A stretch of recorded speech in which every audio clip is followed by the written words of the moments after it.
कशेडी घाटात मोटारसायकल अपघात, 23 वर्षीय तरुणाचा दुर्दैवी मृत्यू. मुंबई गोवा राष्ट्रीय महामार्गावरील पोलादपूर तालुक्यातील कशेडी घाटात एक भीषण मोटारसायकल अपघातात 23 वर्षीय तरुणाचा दुर्दैवी मृत्यू झाला. मृत तरुणाचे नाव राज विनोद मोरे असे असून तो जुळीचा कोंड वाळण महाड तालुक्यातील रहिवासी होता.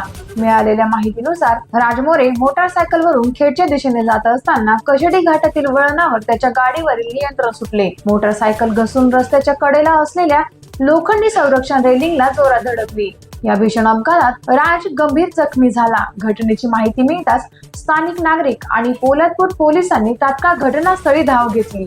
जखमी तरुणाला तातडीने उपचारासाठी रुग्णालयात दाखल करण्यात आले. मात्र गंभीर दुखापतीमुळे डॉक्टरांनी त्याला मृत घोषित केले. या घटनेमुळे जुळीचा कोंड वाळण परिसरात शोककळा पसरली असून पोलादपूर पोलीस ठाण्यात अपघाताची नोंद करण्यात आली आहे. पुढील तपास पोलादपूर पोलीस करत आहेत. टाइम्स ऑफ महाराष्ट्रसाठी रायगड जिल्हा प्रतिनिधी दिनेश साफळकर यांचा रिपोर्ट.